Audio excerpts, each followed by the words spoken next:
And we are live. Hello, everyone. Alisa Meredith here. We're going to be talking today about how to use LinkedIn, your LinkedIn account, to attract your perfect clients. And I am very happy to be joined by Maryrose Lyons today. Hello, Maryrose. Hello. Hey, Alisa. Thanks for having me on. Oh, you're welcome. And you were not from around here. And when I say here, I mean US. No, I'm not. I'm another part of the Irish mafia that's slowly infiltrating your Facebook lives. I know you had Alistair on a couple of weeks back, Alistair McDermott, yeah. Yeah. So I'm also from Ireland. Wonderful. And where I live in Ireland is a place called Athlone, which is bang if you drew a dot in the center of the country, that's where I am. And it's brilliant because I'm an hour from literally everywhere. So I'm an hour from Galway, I'm an hour from the Cliffs of Moher, I'm an hour from Dublin, I'm an hour from Cork. So if anyone's watching and they've been to any of the wonderful places in Ireland, Connemara, Kerry, drop us a comment because I love my country, and I'd love to know that there's someone watching that knows where I'm talking about, where I'm from. Goodness, yes, you're making me want to go back. It's been 20-something years. Well, we have changed a lot in that time. Oh, I imagine it's very multicultural now. Wonderful. Yeah, we drove from the west coast all the way down the bottom and back up to Dublin and straight across. It was fantastic. Brilliant. I'd say the road quality has kind of changed a bit now since we were there. That was the only part that was slightly stressful. Yeah. And the left-hand side of the road as well. Yeah, and if there's a sheep coming, you're in trouble. Yeah. Yeah. Well, we have slightly less sheep on the roads these days, and thanks to the EU, we've got really good quality roads. Oh, good, very nice. We're joined by Brian from the UK. Oh, hi, Brian. How you doing? All right, Brian. Brian may be in Barcelona. I don't know. We're never really sure where he is these days. He's always somewhere interesting. Lucky thing, Brian. I know, right? We get jealous. We get very jealous. But just a little bit more about Maryrose. Maryrose is what we call a future-focused marketer, which is cool because it's always, instead of trying to keep up, she's trying to get ahead, which is wonderful. And what she does is deliver marketing strategies that build relationships, drive traffic, generate leads, and grow revenue. And your agency, BrightSpark, so you founded that in 2003, right? Okay, I'm going to sound like a really old lady now because when I tell people this, people who I'm speaking to, millennials, they're kind of immediately doing the calculation of, I think I was in grade school at that time, but yeah, I've been doing BrightSpark since 2003. Back then, I used to have to make the case for, that website that's going to turn you into a millionaire. Well, you need to market it. And then I described Google and this new pay-per-click ad model. So that's kind of pretty much what I was doing back then. And then luckily then when social media came along, I was there. I was able to kind of ride it as it happened, and jump on board everything, learn, discover, and keep my knowledge fresh. Fabulous. And so BrightSpark was the very first digital agency in Ireland, is that right? One of the first. I think there was two of us that started around the same time, but we're the longest running. Now we're not the largest, so I've deliberately kept it to a nice kind of tight size. And because I actually like doing work as well, and I have people working with me, but I like to kind of see the stuff going through. I didn't want to become just a kind of a MD, like people manager. Because I'm nerdy about things. I love playing with social media and campaigns and targeting and stuff. Completely relate. Yeah. In fact, I had a post this morning. I wrote, the way sometimes you might put a post out and you think it's really good and then you just don't get any traction on it. And then other times you might put something out that's like kind of thoughtless and it flies. So this morning I wrote a post and I was actually thinking about tonight and doing this here and your audience. And I wrote a post about how working with people on their LinkedIn profile optimization is actually an incredibly intimate thing to do because you're working with people and you're speaking to them about their hopes and dreams, their plans for the future. You're getting a sense of how they perceive themselves, and it's really incredibly intimate, and I really love it. It's one of my top 3 parts of the job. So I put a post out about that today, and I think I had like 2 comments.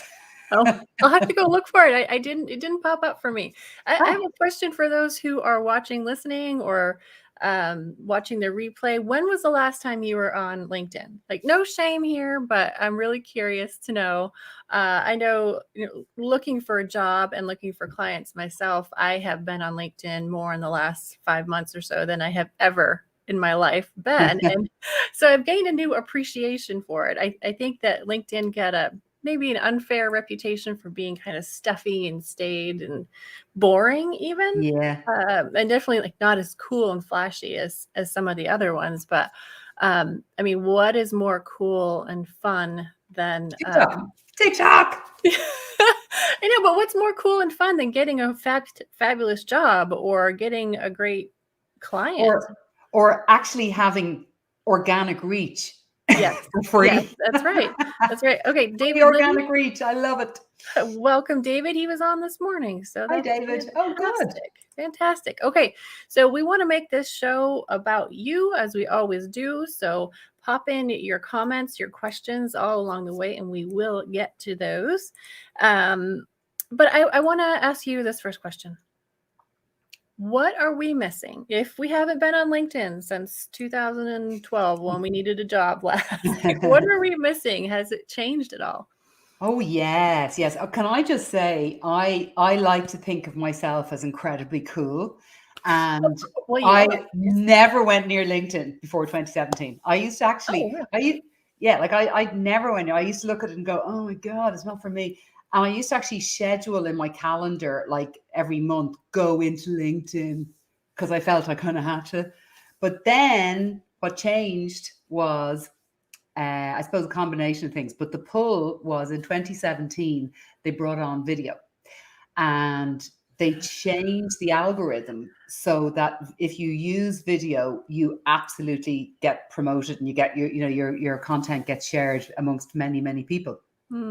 So then it suddenly was a game changer because it brought on people who are comfortable, communicating in video. Has your cat just climbed up the back of your neck? No, he's on the couch back there, just looking out the window. Bouncing on your I mean, it wouldn't be unheard of. Anyone who's been on the show before knows that. So basically the video really changed everything. And it brought a new wave of people through, myself included. And what I would say is that 2022, it's going to change everything again because LinkedIn are really, really behind this idea of the creators. And they are currently paying Instagram and TikTok creators a whole lot of money to come over to LinkedIn and be creators on LinkedIn. So just the way Instagram paid TikTok creators to come over to Reels, LinkedIn are now paying. They have this group of, I think, 20 people that selected.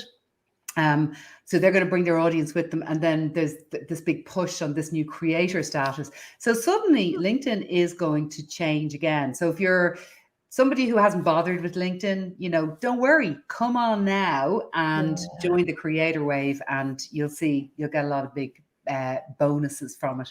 Big difference in LinkedIn over the past 18 months. What's it? The buy still not taking it seriously. The buyers. I think he means he's not taking it seriously, but yeah. Right. Well, it isn't for everyone. Like it isn't like, as I always say to people, yes, you're in business, but there's some businesses that are really lucky that like their entire audience is on Instagram or TikTok, for example.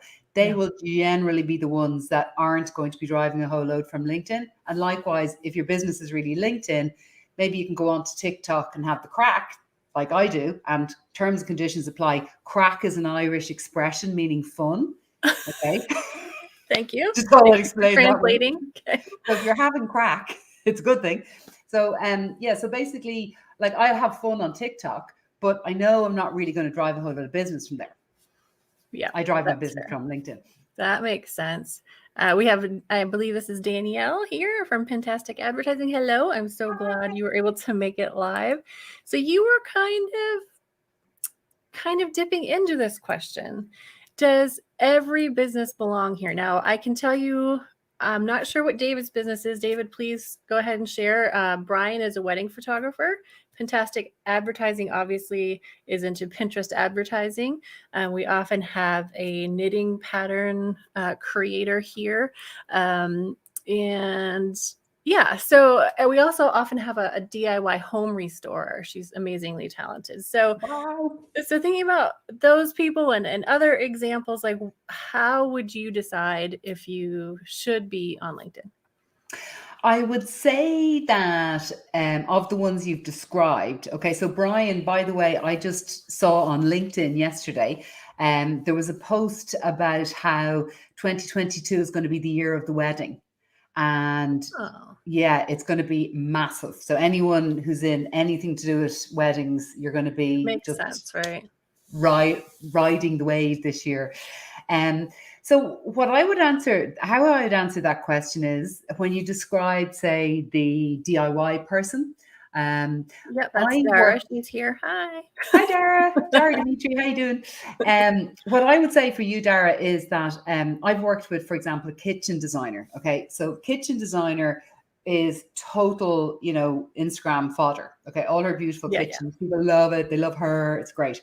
However, if she wants to be selling in or becoming known by, for example, property developers who might be doing, an estate where they need, 50 bespoke, beautiful kitchens, which would be worth a lot of money to her, she needs to be then on LinkedIn. So it's a different audience. So if, Dara, if you're basically trying to speak into that kind of broader developer market, then yeah, be there on LinkedIn. But if not, you could just, I think it's always good to just have a presence there, because we find that LinkedIn gets picked up really well by Google.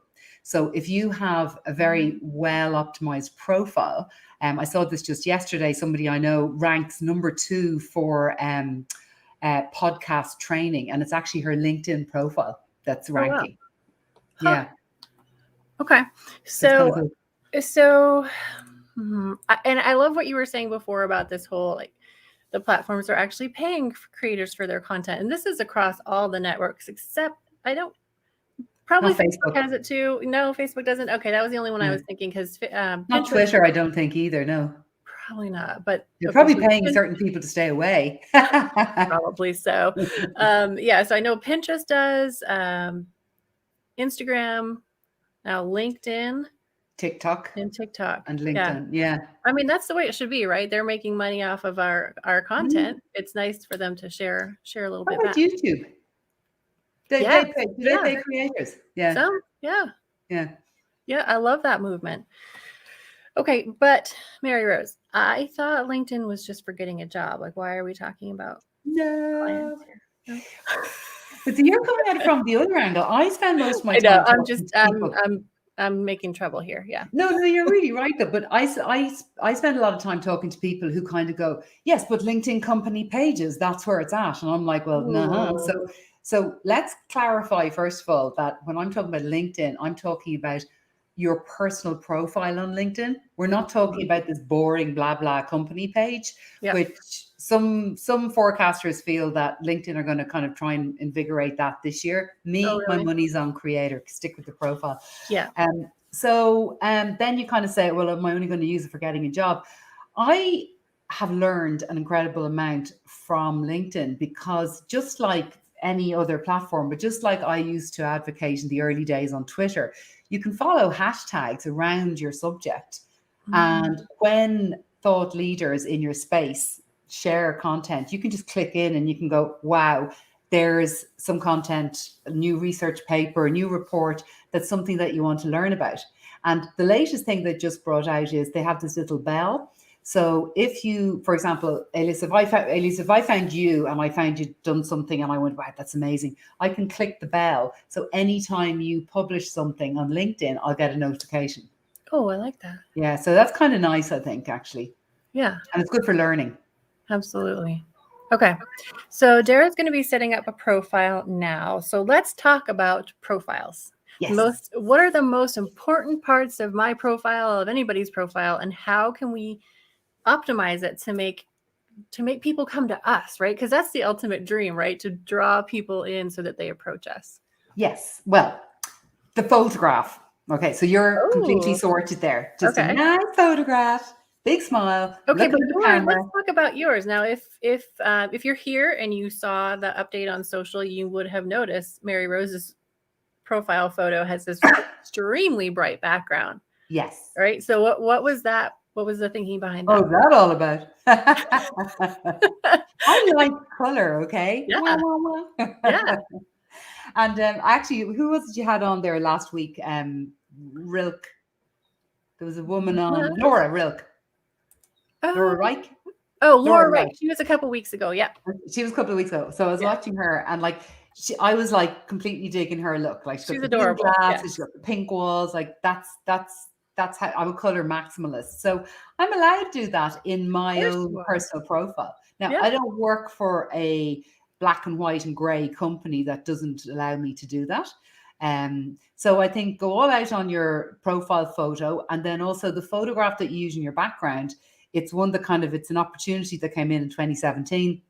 And it's a great way to kind of further communicate your personal brand, what is important to you, where you're rooted into. So, for example, Brian, if you're a wedding photographer, you know, having some amazing collage of your images or your favorite image. You know, I was talking to someone there the other day, and they're very much rooted in Galway. So they're going to have an image of Galway. Somebody else who's working on a heritage site, she'll have an image of the heritage site. So you can do great things with your photograph. And the only thing I would say to any men is don't go with the photograph of you looking great at your best mate's wedding, okay? Yeah. You can tell. You're right. Yeah. Okay. So, right. So if you're Dara, okay, and you're refinishing wood floors, you're supplying cabinets either to builders or more often to homeowners, like what would you recommend for a profile photo and then for that background photo? Or would you do a video? Is a photograph of Dara taking up 60% of the frame, kind of like this, looking straight out of the camera, looking not overly happily, but not sad, and dressed as she would dress for work. So Dara, if you wear overalls, wear your tidiest, cleanest overalls with a nice little scarf. Don't go putting on a fancy suit because it's LinkedIn. Like you have to be, this is the thing, you have to be your own self. Your background picture, you know, you could show before and afters, you could show you know, there's an awful lot you could do there. But I think the most important thing you will ever write on LinkedIn is your headline.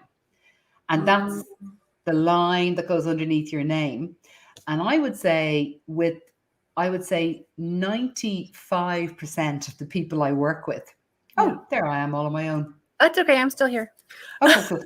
With 95% of the people that I work with, when they come along, they actually just have their job title there. So executive director, managing director. And I'm like, your whole thing is that you want to be found in search, and you want to have these you want to reach out to this ideal client who is searching for you. So just being an executive director in a sea of executive directors isn't actually going to do it for you. So what I always advocate is going with I suppose, and it was a bit of a trend. It started about 2 years ago, was to go with I help people do through. So helping what kind of people you service. So for example, Dara, who does Dara service? Who does she help? Usually it's homeowners. I help homeowners do what? Like update their home. Finish their oak floors. I help homeowners finish their oak floors, and then you'll have a little bit of the buy or the through. So something like using sustainable materials in super quick time at a very good price. So something about the kind of let's say the USP of what it is that you do. So there's your statement. So it's okay to have a slightly longer statement, but if somebody was looking for you, and if they were looking for something like oak floors, instead of finding managing director, oak floor company, managing director, they're seeing I help homeowners fix their oak floors, they're going to click. So be really, really descriptive in your headline. Say what it is that you're about, and people will click. And if you haven't been on LinkedIn a lot recently, it's really important because every time you comment on something, that headline or tagline will show up right above your comment. You got it. Absolutely. Yeah. And this is another little secret that I share. I have an online course, and this is one of my things, is this thing called the 9 at 9 routine. So again, people come and they think, oh, LinkedIn, I'm gonna have to make all this content. But you don't. Okay. The beauty of LinkedIn is that if you came in every morning at 9 o'clock or whenever you start work, and you commented 9 times with people that you have really carefully selected in your network that are going to appear in your newsfeed, not only will those 9 people see your comment, okay, so you know the way on Instagram or Facebook, the creator of the post sees the comment by the person, okay? Yeah. But what happens in LinkedIn that's different is it also goes out to all the followers of the people. So that when you write a comment, you're pushing your name and your title and your little photo out to a much broader network. So you know, this whole idea of brand awareness and people need to see you 9 times before they buy. You can do that every morning by commenting on the right posts and getting your face and your name in front of people. Wonderful. You don't have to create loads of content. Okay, so Dara says, very good info. Thank you. I hope I answered the questions for you. I hope I answered them right. Brian wants to know, so can I find brides on LinkedIn? To be in LinkedIn? Yeah. I would say, yes, of course, there'll be brides, but LinkedIn is not the place to be speaking to them. No, I think when I'm in my bridey place, yeah, exactly. I was going to say it's the venues. When I'm in my bridey mode, okay, I am on. Do you have a bridey mode? I don't have one of those. I'm on. Well, I was going to say bridezilla, and I thought, no, that's just a complete, stereotype. But when I'm in that mode, like I'm going to be on Instagram, I'm going to be looking at things, I'm going to be following hashtags, I'm going to be loving it. That's where people go. So yes, of course, you might want to be getting yourself in front of, hoteliers, kind of wedding coordinators. It's the kind of the business end of the weddings industry. But you really need to just check and see if they're on there, because I know in Ireland and in Europe, in certain sectors, they just haven't come to LinkedIn. For example, education, like a lot of educators are just not on LinkedIn. Okay. Whereas what I think is going to happen this year is with the creator mode, a lot of the remaining really small business owners, SMEs and stuff, who have been hanging out in Facebook, because that's where I got started and I've got my audience, they are just finding they're so sick of their engagement has gone down to next to nothing. It's all like 0.006, did really well, got 0.5. Right. Unless you spend the money with paid social, which is great and it works. But if you haven't got that budget, so what I think is going to happen this year is that a lot of the remaining small business from Facebook marketing are going to come over to LinkedIn, drawn over by the creator lure and the lure of organic reach for free. And that will make more of the kind of sectors that aren't represented yet be represented. Oh, that sounds great. Okay, so we talked about your photo, your profile photo, your background photo. You can do something with video, right? For those parts? You can. You can. That's I just did mine this week. So that's creator. That's on creator mode. Okay, so there's two different modes, and actually it's really important to get this distinction. Okay, let's do it. So you have creator mode, which got invented last year, and it first came out and everyone was kind of like, yeah, you can do things. You can have this 30-second video. It's a bit like on Instagram stories when you click and the story plays. So it's that on your profile pic. When you play, it's a vertical video. It's 30 seconds long. So it's like the difference between a personal account, a business account, a creator account on Instagram. But now we have, okay. Yes. Exactly. Well, that's exactly it. Yeah. Okay. So when creator mode came out, it was like, okay, you get this extra video, and they moved around. Your featured moves higher, and there's a few changes. Like there's a few, and also people get the option. The call to action is to follow you as opposed to connect. Right. So follow is a one way. So you can have people follow you, but you're not getting that two-way connection. Okay. Now, there's pluses and minuses with both. Now, I think that LinkedIn's marketing is crap. And I think they've got the But how do worst. you really feel? How are you feeling, LinkedIn? Bing, bing, bing. Suddenly, all of my algorithmic posts go down. Right. Now, no one's seeing this video yet. No, but it's true. It's like, they brought out creator mode and everyone was like a bit, meh, I don't know. And then just at the end of last year, they went, yeah, but now if you use creator mode, you get LinkedIn Live and you get LinkedIn newsletters, which is like this kind of half-baked thing that they haven't fully developed yet. Mhm. And then suddenly everyone was going, oh, we got to get creator mode for that reason. And now they're paying creators to come over. So that's the kind of creator space. Why would you choose creator mode over whatever we already have now? Just the regular connection kind of one. Well, for a number of different reasons. Well, a lot of people are doing it because, wow, you can get LinkedIn newsletters, you can get LinkedIn Live, which previously they were a bit kind of like, we're going to just like they literally review your account. I don't know how I got it, but I got it. You got it, yeah. Yeah. I don't know how I didn't get it, but I applied about 4 times and they won't give it to me. Yeah, I don't think there's any rhyme or reason. It makes no sense. But it's like, you have to create videos. I create loads of videos. I think they don't like marketers, actually, I don't think. Yeah. But you're a marketer on there. You're not just talking about Pinterest. Yeah. You're talking about creativity and marketing. Yeah. Yeah. Okay. All right. So if you can't get LinkedIn Live, but it's important to you and it is really powerful, go for creator mode. Yeah. Then go for creator mode. Okay. But you see, the reason I'm actually testing creator mode at the moment, because the way I always kind of succeed for my clients and for myself is that when you're kind of a first mover on any of the new features that the platforms deem important, like for example, when Facebook Live came out first, you'd put on a Facebook Live and they'd show it to like everyone, for free. The magical early days. Yeah. Yeah. Oh, those early days. Well, you see, that's kind of where it's at now. So I'm testing creator mode for myself now, just to see, will my number of followers and will the reach of my posts really increase more just because I'm using this shiny tool that they want us to play with? So that is worth checking out just for that very reason. It is something they want us to use, so let's use it. Okay. Is it too early for you to tell? It's the 13th of January, so we're about 12 days in. Okay, a little early to tell. Okay.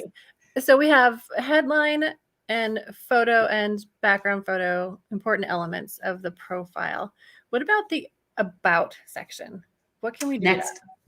Very important. Okay, now not as important as your headline, because your headline is the keyword rich, stop people in their tracks. They click, they come onto your profile, they look at your picture, they'll scan down, they might look at your about. Your about is your chance to really put a little bit about yourself in. So it's a bit about the passion of why I get out of bed in the morning and I do what I do. So it's also a little bit about the humanity. It's a bit like, and when I'm not working, I'm interested in this kind of thing as well. And a lot of the really switched on corporates are getting a lot of training from people like me in training up their teams in really allowing their teams to be themselves, their authentic, true selves on LinkedIn, especially working on this about section, because their view is that it makes their brand look stronger. And if people are genuinely showing why they're happy to work in a place, it's a really good thing. It is. Okay. It's very smart. Now, I have feelings about this, but I want to hear yours first. Should we write them in first person or third person? I'm a cyber psychologist. Awesome. It's there's a thing I learned about called Ilaism. And it's a thing where people who write about themselves in the third person are deemed to be more narcissistic. So that's why I always advocate writing in the I, in the first person. What do you think? What's your vibe? Oh, that is very much my feeling. It feels inauthentic when I read about it. It's like, we know you wrote this, and I'd really rather hear about it from your point of view rather than some fake word. It feels very awkward. You know the way you have some people kind of go like, John is a da da da. That's one third person. Then you've got this other third person where they don't use the name, and But it's like yeah, worked for a while in such and such a large bank, and but it just smacks of uncomfortable it does. And I think that's what it is. communication. Like, I don't think it's any ill intent or No, feeling too important. It's just, if you could write the way you would explain it to me in person. And I yeah. think that is so hard for people to do, right? They get in front of a keyboard and instantly they lock up and they start sounding very stilted and not like Dear sir, themselves. madam. Yeah, like just say it and then write what you say. But I would even go so far as to say, like emoji as a language. I work on so many different profiles, but there was one in particular towards the end of last year, and it was someone working for an international bank. It's fairly conservative Yeah. environment, but at the very end of the about me section, we had this one emoji really carefully selected, and it was black, and it was a tune because this person is also a musician. And he was making a statement about that, saying about that. So that kind of thing, it softens it, and it's like, wow, we can use emoji. I know some people are nearly fainting at the idea of that. But Emoji on LinkedIn. yeah, I know. Yeah, Brian, you're right. Like all social, there needs to be a person to Yeah. connect with, and David really liked cyber psychologist, which I thought Thanks. cool as Thank well. you. Okay. What is with all the polls, Maryrose? I don't like the polls. It's basically about. Sorry, remember I said LinkedIn marketing is a bit crap. Well, they oftentimes the algorithm. It's like as if they set and forget and they walk away. So, hey, polls are good. And then everyone is so sick of polls at the moment because you put a poll out on what are you having for your dinner and Right. it'll go out to the top of the pile. Whereas my post I wrote this morning from the heart, didn't go to the top of the pile. Typical. But like I remember a while ago, was it September, 12 months ago, for a while, all you had to do was just do video and literally video, and then they changed it and it was like all text. So suddenly, if you wrote all text, it just went to the top of the pile. So the algorithm is a little bit clunky in that regard. Actually, once people discover what works, it's very obvious what does, and then people come on and game it. So they're going to have to get their act together, sorting that out, because people are just sick of polls at the moment, because it's annoying. Almost none of them are meaningful. Yeah. Okay. Now, if you haven't been a guest on the show yet, then I should tell you that I always put together an agenda with the questions. I love to have the guests come in and add. And Maryrose added this one: the Instagramification of LinkedIn. Tell me about that, because you obviously have big feelings about that. Yeah, well, I like it. It's okay. I suppose it's all what we're talking about in terms of moving it to be more creator focused and less job search and sales. Yeah. Even having the little clickable icon, clickable video on top, which feels a little bit like Insta stories. I like that. It is also becoming a lot more about, especially as there's a lot of kind of younger creators coming through, and they're showing more about, this is me and my work life, and it's more storytelling of your work life. And I love that, there's a lot of people kind of going like, this isn't Facebook, and get back in your box, but we're working things out. We're working at this new way. So I look at that, anything that interests me about my business that I would like to have a chat and nerd off with someone about is fair game for LinkedIn. I'm not going to start talking about, here's my fabulous new eyebrow pencil, because I wouldn't talk about that with work colleagues in work. I'd definitely put that over on Instagram or chat to me mates in real life, or, so it is, you do need to be aware of what's there. But I think that generally LinkedIn is becoming more of a place for sharing your business life and your business stories. Agreed. Do you like that? I do. And I like that litmus test of, would I talk about this at work? Yeah. If I wouldn't, it probably doesn't That probably doesn't Doesn't belong on fit. LinkedIn. Yeah. Okay, so Danielle, her theory on polls is that when people vote, it's anonymous and people don't want their boss to know they're active on LinkedIn when if it's not relevant to their job. That could be. That's a good take. Yeah, and engagements are higher. Yeah. The normal post. Yeah, no, I know. And David completely agrees. Mm. Okay, there's another another item you added that we need to talk about because clearly you have something to I say. have my own ideas. What's crap about LinkedIn? Oh, what's crap about LinkedIn? I think I've touched on this naturally. Okay, just kind of that black or white algorithm, like all or Black or white nothing. algorithm. The way they give and then they take away. So, for example, they brought out LinkedIn stories, and they were kind of crap. It was like kind of I suppose, yeah, it was LinkedIn stories, but in a kind of a slightly clunky way. It didn't feel as smooth as elsewhere. Yeah. And then they took LinkedIn stories away because they weren't being used properly. So it's like, okay, if you bring out a product feature, would you ever like just fix it? They're always doing that. Like, you know, when Microsoft bought LinkedIn, SlideShare used to be this fabulous place. You know, anyone give me a comment if you loved SlideShare. Like, I loved just perusing people's slides and visual communication like that. And then they just like killed SlideShare.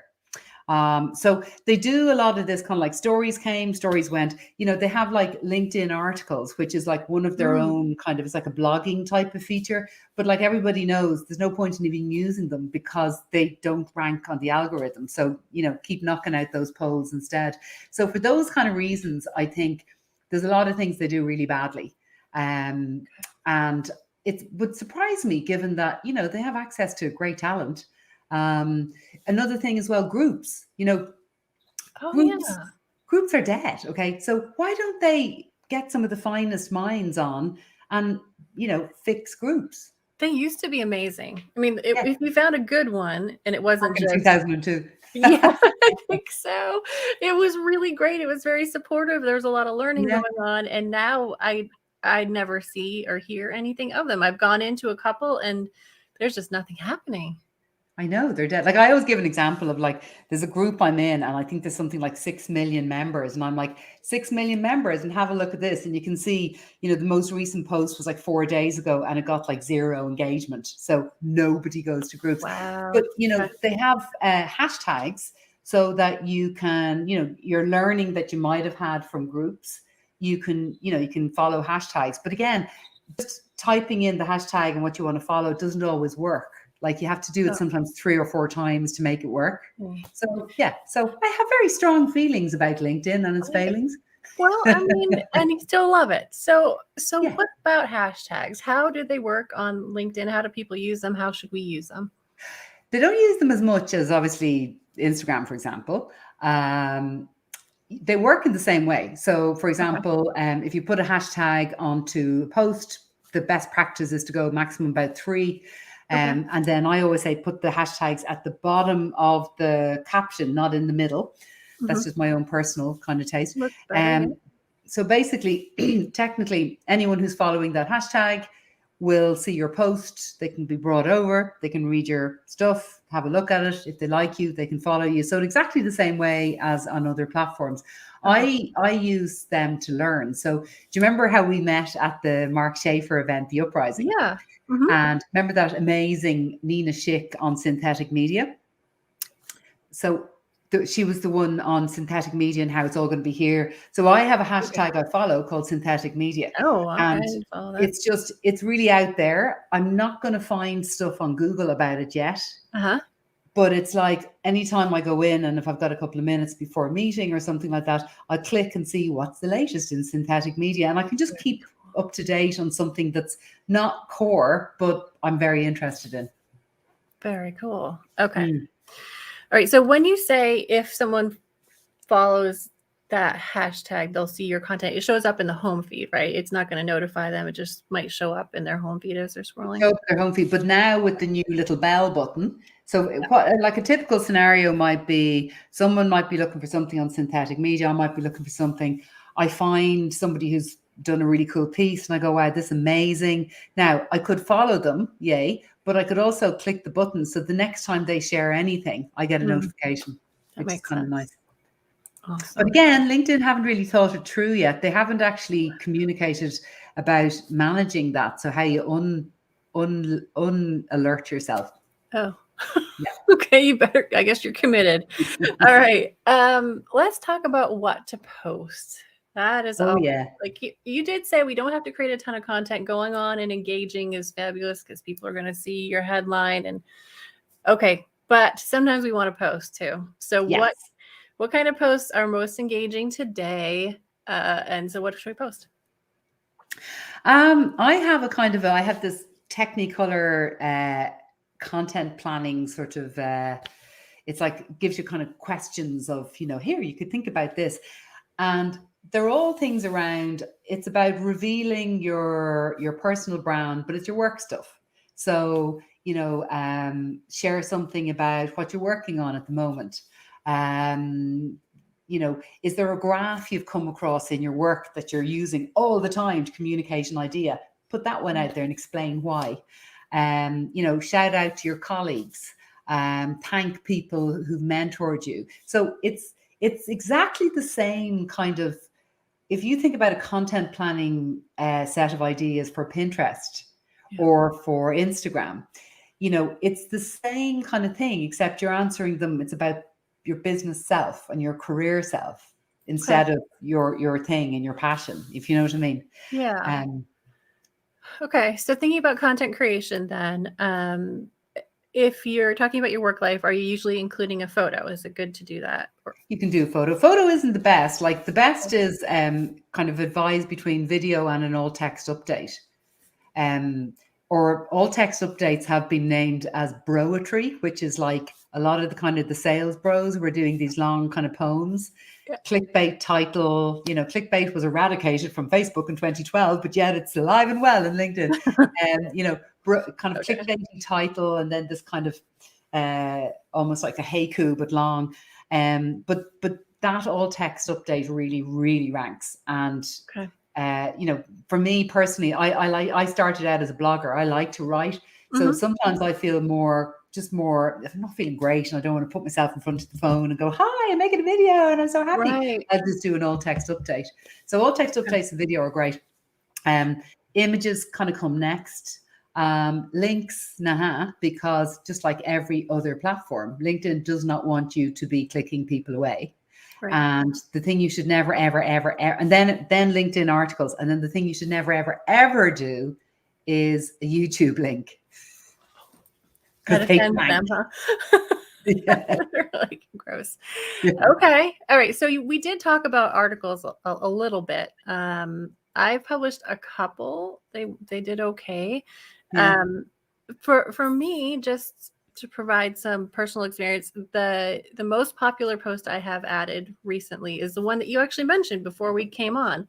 It was a photo of a painting that I had done, and the update itself, I seriously considered not posting it. Then I considered deleting it because it was very personal. It was, I took some time off, and here's why, because I was looking for a job and I was getting really discouraged, and I needed some time off, and here's what I did on my time off. And hey, I came back after this time and had some amazing possibilities.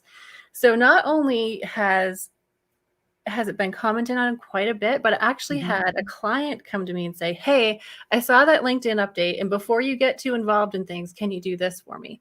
And then I had another company come to me and say, I had no idea you were looking for a job. Let's talk. And we were wow. Yeah. So I felt like I really kind of went out on a limb there, and I was uncomfortable because it felt very vulnerable. Exactly. Yes, that's what I was thinking. Vulnerability. Yeah, but people loved it. Do it, because you know what? Isn't it better that than yet another picture of here I am at the opening of a blah blah blah? I think that's really well done. And I know last year I did a post and I actually wrote it because I'd screwed up on something, and I'd forgot, it was a volunteer project I'm involved in, and I'd forgotten to do something to organize all these raincoats and Wellington boots for children. And because I'd forgotten, I was like, oh my God, I have to arrange them. And somebody came out of the woodwork and just like just donated them. And I was like, this is Oh, just amazing. Yeah. So I wrote this up, and this was one of my highest performing posts. People were like, oh, isn't that so great? Because again, it's human and it's vulnerable and it's real. And do they think any less of me for it? I don't think so. Do people think any less of you? I don't think so. I think they're probably thinking she's even more creative. So that's what's really great now. I think you don't have to be just like, executive responsible for the following KPIs. Like you can yes, bring in yourself, and that's being rewarded by people. absolutely. And Yeah. it's back to that thing again. It's like how human beings play with the tools that we're given. So like, yes, LinkedIn wants us to be creators, but it's actually about the human beings on LinkedIn and how they respond to that content that's created. That's where the greatness happens. Absolutely. Yeah. So if I want to dig in a little bit more on the video part of things. So you mentioned picking up my phone and doing this. If you're going to do a video for LinkedIn, is it like, for one thing, is it going to be vertical video or is it horizontal? Are you going to do live? How are you going to use it Well, you're from? not allowed to do LinkedIn? Live unless Oh, you're right. one of the Unless you're specials like you are. I snuck through somehow, Maryrose. Okay. You can, well, see, the great thing about it is, okay, so you're going to pre-record your video. Okay. You can pre-record. You could hold it up and go vertical. You can go, like, I prefer to go landscape actually, because you're going to get a better kind of view and the way they kind of truncated when they put it makes up. sense. Okay. You can go into your favorite video editing tool. You can add graphics. You can do, like, the one I put up for my creator thing is 30-second long. Like, that's just slightly piss take. But we added like I got some video, stock video of someone else. We put text in. Like, you can do all of that, which is great. Or you could just do a whole, here I am standing outside, going back to the office. It's been great. COVID's over. That kind of a vibe. One of my favorite tips to give to people, though, on the video side of things, and I can tell you this so works, is if you're sort of in direct message DMs with somebody and you really, really want them, say if you're selling into them, for example, or they're very senior and you really want them to take notice of you, you can do a video response in DM. So instead of like, hello, how are you? Yes, da da. Okay, say if I had this for a client recently, they connected with someone really big, and there was the thanks so much for the connection. Then it's like, what am I going to do? So I said, pull out your phone. It only works on the phone. Okay, so when you pull out your phone, you go into the mobile app, you click on the DMs. There's a little plus sign. And when you click on the plus sign, it gives you an option of video, and you can do a hi, thanks so much for the thing. This is my video response, and you send, and I guarantee you everybody watches it because nobody does it. And you get a video in your DMs, it's really personal. Yeah, it feels really special. Yeah. I'm glad you're here too, Liz. Thanks for joining us today. Hi, Liz. Okay, what else should we talk about? LinkedIn. Yeah, if you were just getting started today, LinkedIn ads, really expensive. They are. Yes. Yeah. Do they ever work for you? They work for clients who have significant budget. So what are we talking here? Well, my market is different to yours, but like, for example, in Ireland, in paid social land of Instagram, Facebook ads, I would take on somebody who's going to spend €1,000 in a month. Okay, so it's 250 a week. You could get results out of that. I'll only take on ads for 4,000 in LinkedIn. Okay. They're just so much more expensive. It's much more targeted, and it's like you can go right into the people that you want to get, but they charge a chunk of change for that. Okay. All right, then moving on. Something that I see on LinkedIn probably a couple times a week are people complaining about direct messages they get after connecting with somebody. Oh, yes. Yeah, how can we avoid being the subject of one of those rants? You can mute people. Yep. Okay. Yeah, mute people. Like, I'm a really big believer, like, and even when it comes to Twitter and so on, you are the controller of your own experience. Yeah. And if there's someone who's ranting all the time, just, you can, if you don't want to disconnect from them because it might upset them, you can unfollow them so you don't get their updates. There's one way of doing it. But, with those people who, like, I really don't like that approach of, connect and then, hey, we're selling software, it's really good. I hate that. Okay. Me But too. however, yeah, like, and nobody does, let's face it, but I still think though, that with that kind of cold outreach approach as well, where people Mhm. somehow glean your email and they send you an email going, hi, just wanted to talk about this. And they always have a subject line of your name, X, theirs. And some people get really angry about it. But like my way of looking at it is like, they are people who are trying to do a job.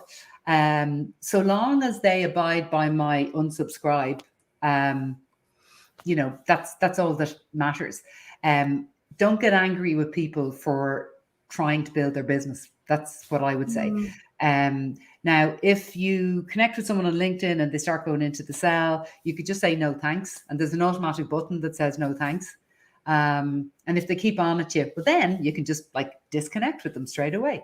Yeah. But I think that it's like this. There's an image going around here at the moment, and it's like a shop front, and it's like, people have showed up here, and there's an awful lot going on. So be kind to the workers who are here, and it's a little bit like that vibe I feel at the moment. I love it. I like Brian's approach too. He invites all the DMers to follow him on other platforms. Why not? He said in some of them do. That's great. That is really great. So do you accept connections from everybody? No. That's a good question, actually. Yeah, it's a really good question. I'm not a kind of no, I only have to have met you in the flesh, I'm not that either. But like, I will accept connections from people who are relevant to my business. So that's a large number of people. But for example, someone who is, selling software from a market far, far away, or someone who's in the kind of enterprise sales world. I'm not an enterprise person. I'm an SME lady. Yeah. I'd be the kind of like medium size would be about as large as I go. So yeah, so I pick and choose wisely. I think it's important. It's really important that you populate your feed with the kind of people that you want to hear from, and the kind of people that you also want to be in front of, because it just makes your whole experience, when you come in, you do your 9 at 9, you're seeing content from people that will interest you. So it makes for a better experience. Yeah. Do you ever go through your feed and kind of curate it? So, okay, well, this person's not posting what I like, and like unfollow or. Okay. So Alisa has me pegged as a total nerd, and you are right, but I haven't done that before. Have you done that? I haven't. I have not done that before. I just thought of it now. I thought of doing it. I actually did think about doing it, because I have a lot of, oh, great, I'll connect with you. I have a lot of, I've got a lot of hotel contacts. And then a lot of hotel people have moved out of hospitality and into like way different sectors. So I thought about doing it, and I thought about culling and tightening and so on. But I actually haven't, and I don't think I will. Okay, fair enough. Fair enough. All right. So if you are watching live or on the replay, let us know if there are any final questions you have for Maryrose. We're getting ready to wrap it up, but I did want to share a couple of things that Maryrose has been working on. One of them is, this is the course that just came out. Maryrose, can you tell us about this? And it's a bit.ly link, bit.ly/Maryrose Bright Spark, all lowercase, all smashed together. Thank you. Yes. The course is really about helping you to shine on LinkedIn. It's kind of coming from the approach of, you're new to LinkedIn, or you haven't really been using it that much. And if you want to go step by step in how to have the most perfect profile, get your head around connection strategy, which we've kind of touched on, learn how to do this 9 at 9 engagement, and get all the access to the kind of content prompts and how to make the content, and of course metrics. It's got all of it in there. Now, I'm making it sound like it's really long and boring. It's actually not. In total, it's about 2 hours. Okay. So like, you could sit and watch it for 2 hours. But if you were, say, for example, starting in a new role on a Monday, you could take the course on the Friday and literally, watch the little video of 2 minutes on the headline, go back and write your headline, go and watch the little video on it. So you could work through it. If you did that, it would probably take you about 4 hours. It'd be a Oh, good way to start a new role, to be all kind of like LinkedIn profile pimped up and ready to go. very nice. Sounds wonderful. And I'm sure it'll be very colorful, just like you are. So Okay. not boring at all. And then there's this other one, done for you LinkedIn. It's a bit.ly. It's done for you LI. What's that about? Yes, that is one where we just have a lot of very time poor people who know they need to be on LinkedIn, they know they need to be visible there, and they just haven't got time to do it themselves. So, an example would be very high level people who, you know, when you get to a certain stage in your career, like you're not going to be only applying for jobs through job boards, like it's really through your network, your industry, and so on.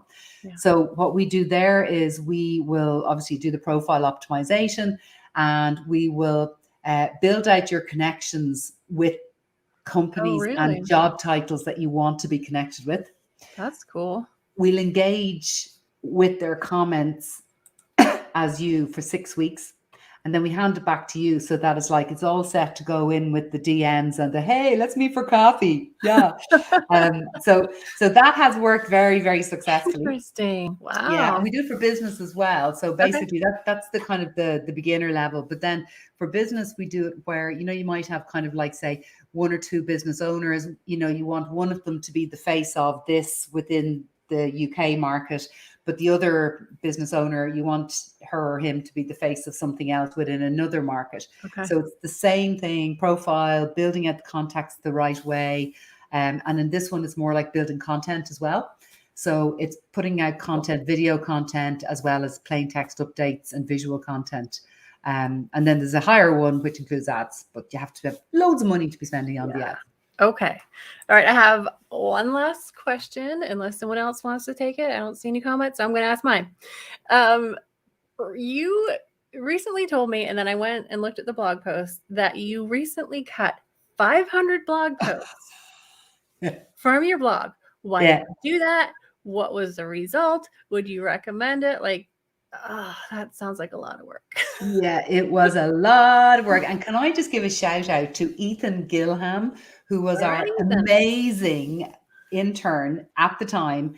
He's an American guy. He was interning with us because he wanted international experience, and he was so brilliant. He owned this process. Okay. So basically, why did we do it?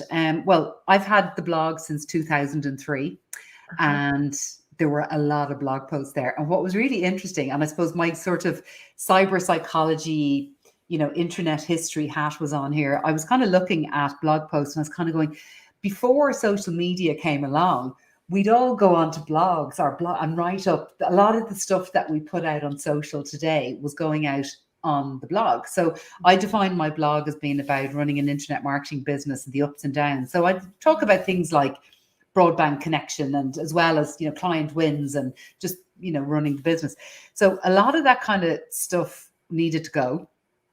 There was a lot of dated stuff where I'm kind of going, it's so exciting, Facebook has launched pages.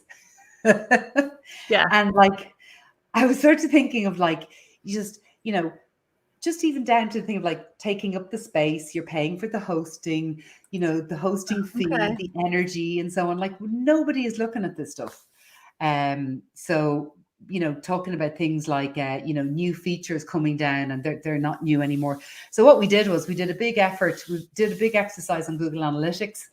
And we had a look and see, we made a big list of the posts that like nobody had been to in like 5 years or something like that. Now I'm running my business 18 years. So, Yeah. you know, if your business is 5 year old, you know, maybe just do this looking at the last 3 years or something like that. So you don't want to be carrying a lot of dead weight with you. So we made that big list. So there was an immediate lot that could be just culled. Okay. Then there was a lot around sort of subject matter area.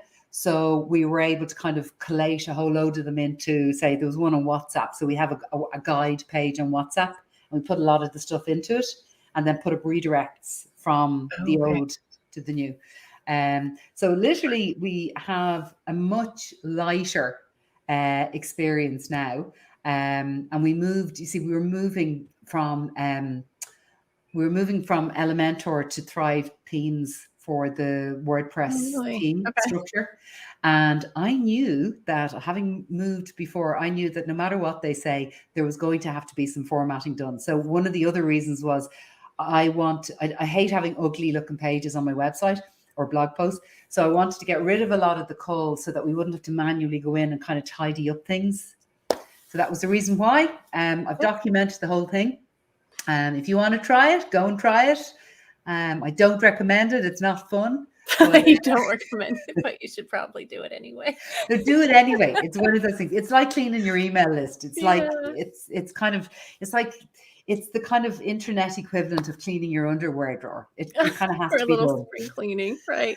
Yeah. Do you have time for one last question? Because we did get one. Oh, go on. Yeah, please. Okay. So this is Danielle, and she was asking, so is it better to post content on LinkedIn rather than DMs? And she said that she's only DM'd a few people, but never get any response. What is the best way to do a DM? A direct message on LinkedIn? A DM would be, well, I always kind of go in with the point of view of people are really interested in themselves. So always DM someone about something that they have shared. For starters, rather than, hi, I've got this amazing thing I want to sell to you. It's more like, I've noticed with those last couple of posts you post, you're really interested in blah, blah, blah. I am too. Can we have a conversation? So always go in on them. I would also say, however, you can only DM people if you are connected with them. Okay. What I would suggest would be maybe comment on some of their material first. So that's a kind of a slightly less intimate connection type. Yeah, that makes sense. But then the problem you might have is there's certain industries where, people just don't post and they don't share content. So then you have to go with the DM. But just be aware that like DM is a proper conversation, and it is the holy grail of all lead gen on social. And it is an incredibly easy thing to get to. It's an incredibly easy place to get to be on LinkedIn. So if you get there, just, don't abuse it. Yeah, right. And the video idea is great, if done well. Try that. Yeah. Yeah, I love that. Yeah. Okay. All right. So if you would like to learn more about Maryrose, brightspark-consulting.com. You can also find her pretty easily on LinkedIn because she is amazing on LinkedIn. So Thank you very much. I've thank got a you, big everyone. background. You do. It's very bright. You can't miss it. But thank you so much for being here, Maryrose. Thank you for having me on. And thanks to everyone who was commenting. Absolutely. It's been great. Great Yeah, to see it's been you really all. great. We'll see you Thanks a again next million. week. Take care. Take care. Bye. Bye.